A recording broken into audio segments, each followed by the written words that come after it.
Армысыздар, құрметті тыңдарманыңыздер. Арнаға тіркеліп, қолдау білдіріп кетіңіздер. Бұл әңгіме 18 жастан асқан ересектерге арналған. Таң ата, жаурап, көрпе іздеп жатып, оянып кеткен Нұргүл атып тұрды. Күйеуі екеуі анадан жаңадан туғандай тар-жалаңаш күй жатыр екен. Телефонын ашып қарап еді, сағат 7 болып қалған екен.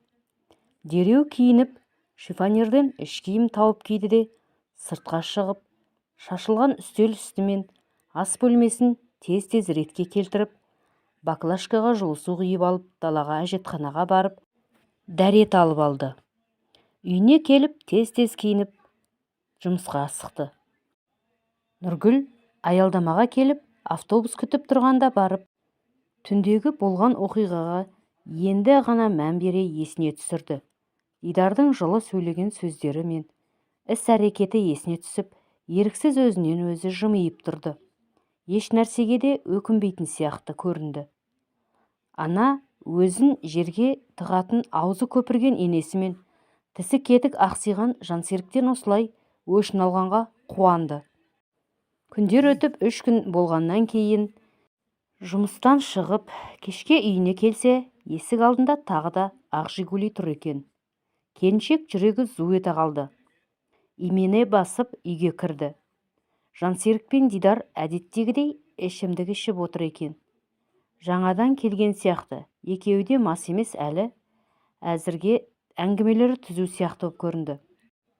Дидармен амандасқан Нұргүлдің сап-сары жүзі қызарып бір басылды. Қолын беріп амандасқан Дидар оның қолын сәл қаттырақ қысып қойды. Жансерік дереу тамақ жасашы, қарным ашты деді. Тамақ қамына кіріскен Нұргүл балаларын іздеді. Ол екеуі осы ауылда тұратын Жансеріктің үлкен ағасы Нұргүлдің қайнағасының үйіне кетіп қалыпты. Қайнағасының кішкене ұлы іші пысып, күндізден 2 кішкентай ұлдарын ертіп кеткен екен. Бүгін келмейтін сияқтау сірә. Тамақ дайындап, шай жасап, үй ішін реттеген Нұргүл 2 еркекке жолай қоймады. Дидар бір нәрсе білдіріп қойса, мінезі нашар Жансерік өзін оңдырмайтынын біледі.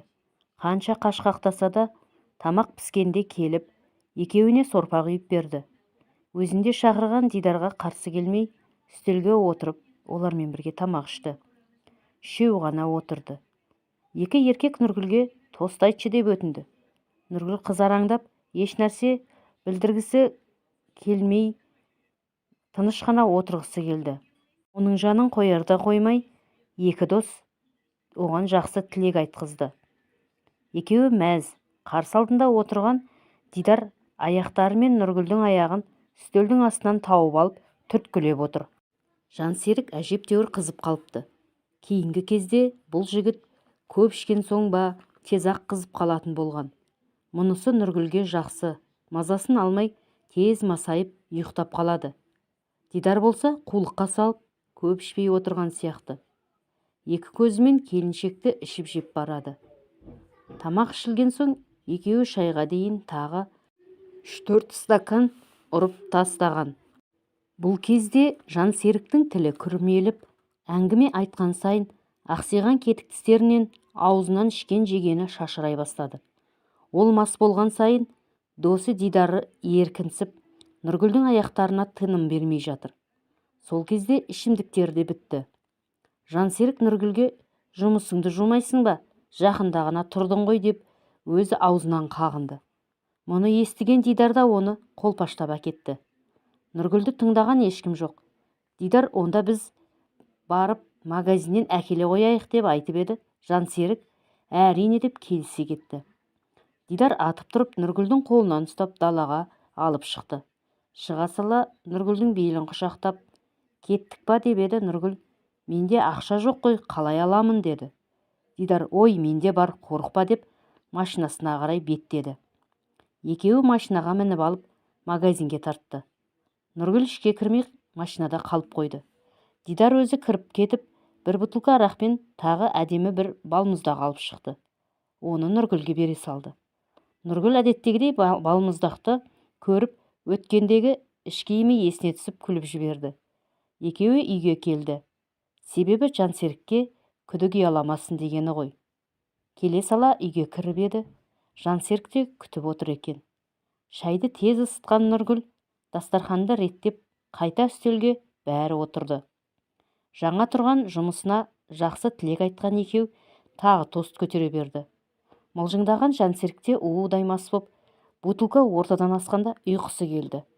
Үстелге басын қоя берген соң, Дидар мен Нұргүл екі қолынан ұстап, мықшыңдап сүйреген күйі орта бөлмедегі ескі диванға апарып жатқыза салды. Ол серейіп жатқызған күйі ұйқыға кетті. Екеуі бөлме жарығын өшіріп, ас бөлмеге келді. Мас болмаса да қызу Дидар дастарханды реттеп жүрген Нұргүлдің ту сыртынан келіп, құшақтап, сенікі қыздай, туғаның екі-ақ бала, менде төртеу, әйелімдікі кеңіп кеткен, маған ұнамайды. Есіл дертім сенсің, деп құлағының тұсына сыбырлап айтып атыр. Әрі әйелінің қарны да бар, толықтар жыныма тиеді деп арасында тағы да айтты. Сен деген жас қыз сияқтысың, өзіңе қарасаң тіптен сұлуланып кетер едің, деп жылы сөздерін аямай айтып жатыр. Бұл сөздер Нұргүлдің құлағына жағып та барады. Жымиып, Дидарға қалай қарағанын да байқамады. Енді аймаласып тұрып, бөлме жарығына барып сөндіріп тастады. Жатын бөлмеге барып, төсегі қатты сықырлайтын болған соң, Нұргүл жерге кілем үстіне жүктен бір көрпешені жазып тастай салды. Дидар трикосын шешіп үлгерді. Нұргүлдің белінен құшақтаған күйі сүйіп аймалап, екеуі біраз тұрды. Бұл кезде Жансерік қорылға басты. Қорылды естіген Нұргүл өз-ақ халатын шешіп, толықтай Дидарға берілді. Дидар бұл жолы емін-еркін шешінген келіншектің денесін бастан аяқ сүйіп, еркелетіп, әдемі сөздерін сыбырлап айтып қояды. Әбден сүйіп келіншекті қоздырған соң, Нұргүл де жылы сөзге елтіп, өзі іш киімін төс тартқышын шешіп, тыры жалаңаштанып, әппақ денесімен толықтай дайын болды. Дидар тастай қатқан мүшесін туралап, келіншекке тақай берді. Жансеріктің қорылымен үндесіп, Нұргүл де Дидар екеуі асықпай армансыз ләззатқа батып жатты. Кейінгі кезде Жансерік өте дөрекі болып, сүйкімін өзі кетіріп жүреді. Дидардың мақтауы мен жылы сөзінен өзіне жылу іздеген нәзік келіншек енді өз үйінде, өз төсегінде, бөтен құшақта күнәға тағы да батып жатты. Екеуі бұл жол түнде ерекше рахат күйге бөленіп, бір-бірінен жылы сөздерінде аямады. Біраз жатқан соң екеуі есін жиып, жинақталып, тұрып, шашылған киімдерін терезеден түскен ай жарығымен оң терісін ажырата жатып киіне бастады. Дидар тез трикосын киіп атып тұрды да, асханадағы стол үстінен кілтін ала салып, сыртқа беттеді. Нұргүлде үстіне халатын іле салып, замогын жүре қадап, артынан ілесе шықты. Шашын білегінде жүрген ескі резеңкемен буа салып, жарықты ойлана жақты. Сағат түнгі 1-ден асып кеткен екен. Үй үшін шайдың орнын жинақтап, жуынып, шайынып, осының бәрін әндетіп жүріп, бір уақытта сықырлақ төсегіне келді. Сол кезде күйеуі есіне түсіп, оның үстіне жеңіл жұқа плед апарып жауып қойды. Себебі таңертең жұмыс болмаса да, енесі Астанадан келетін уақытысы еді. Есікті жауып, ішінен іліп, бөлмесіне келді де ұйықтап қалды. Енесі келген соң Дидар бұл үйге келуін жиілетті. Бірақ екеуінің кездесуіне кедергілер көп болып, екеуі біраз уақыт кездеспеді. Бірде енесі бар, бала-шағасы бар. Кешке үйіне қайнағасы баласын ертіп келіп, кешкі тамаққа үйде отыр екен. Сөйтсе, абысыны төркініне жол жүріп кеткен екен. Кешкі тамақ ішіп, әрі бір күн қона салайық деп келген бет екен. Жансерік жаз аяғы шөпке шығып жүрген. Полядан сылқия тойып келген екен. Тамақ ішіп, біраз ағасымен сөйлескен соң, кішкене есін жия бастады. Бұл Нұргүлге ұнамады. Енесі екеуі Жансеріктің шаламастығынан қорқады. Ол шаламас болса, ұйықтамайтын әдеті бар. Әйеліне білгенін істеп, түнімен мазасын алады. Оны бала-шағасы мен енесі естісе де бәрібір еді.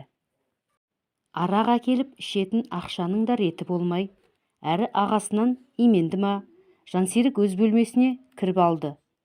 Сәлден соң Нұргүлді шақыра бастады.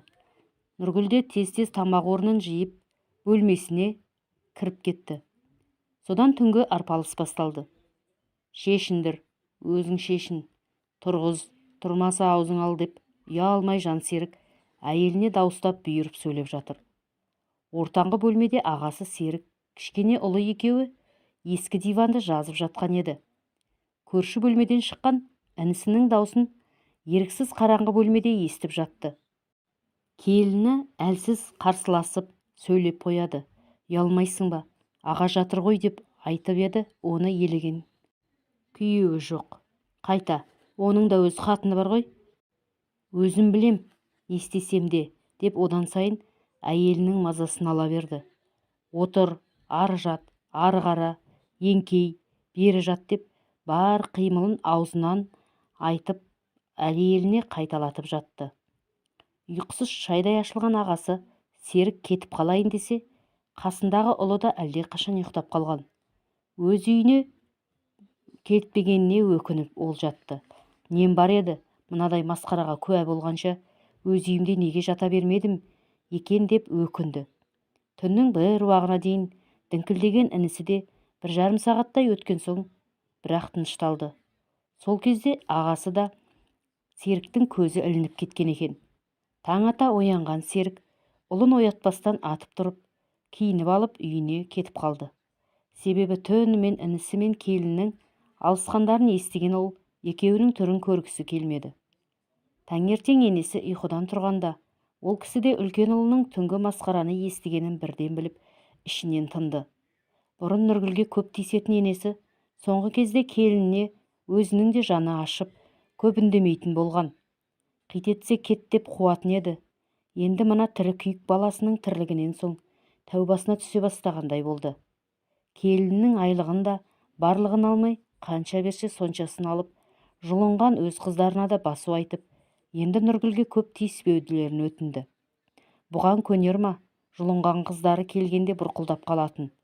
Бұлай жасамайын десе, өз ұлы өзіне қартайған шағында масыл болады ма, қорқады ғой. Қандай болса да өз әйелімен бала шағасымен ажыраспай отырса болды деп өзі де топшылаған. Аузы жабылмайтын, ешкімге бой бермейтін ене өз баласының бұлай қасиетсіз болатынын қайдан білсін енді. Тәубасына келді. Енесі келгеннен кейін келгіштеген Жансерік біраз уақыт қайтадан келмей кетті. Күні бойы жұмыста болатын Нұргүлде қолы тимеді. Бір күні жұмыста жүрсе, телефонынан ертерек шықсай кездесейік те деп SMS жіберіпті. Нұргүл көрем деп хабарын өзім айтам деп жазып жіберді. Жұмыстан сәл ертерек шығатынын айтып, SMS-пен жазып жіберді. Еденді адам аяғы аз болған соң тез-тез жуып алып, біткен соң асыға басып жұмыстан шығып кетті.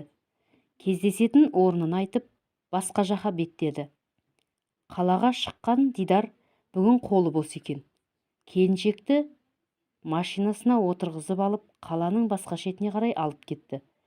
Екеуі қала шетінде адам көп жүрмейтін, адам тұрмайтын промзонаға келді. Машинаның артқы орындығына көшіп екеуі өліп өшіп, бір қауышып алды. Кейін тез-тез киініп алды да, келіншекті қала орталығына әкеліп түсіріп кетті. Себебі сол жерлерден ауылына таксилер жақсы жүретін еді. Қалтарыс жерден түскен Нұргүл үсті басын қаққылай, жөндеп асыға басып таксилерге келді де, машинаға мініп ауылына келді. Түк болмағандай өз тірлігіне кірісті. Дидардың келіншегі толықша келген 4 бала туған қара келіншек еді. Мінезі жайдары, бір қалыпты жүретін жақсы әйел. Керісінше Дидар болса зу-зу етіп, әр нәрсенің басын шалып жүретін қу жігіт. Өздері ерте мектеп бітіре сала үйленген соң, балалары мектепке әлдеқашан барған, есі кіріп қалған еді. Дидардың зуылдаған әңгімесіне көп мән бермейтін келіншегі ауылдың шағын емханасында медбике болып жұмыс жасайды. Ата-енеге жаққан жайлы келін өзі. Соны місе тұтпай, жылпос күйеуі Дидар өзіне адал келіншегіне опа бермей, келіншектерге баратын. сұйық жүрісі де бар. Осыны біле тұра Нұргүл өзінің қалай берілгеніне есеп беріп ойланбады. Екеуі де бір ауылда тұрады.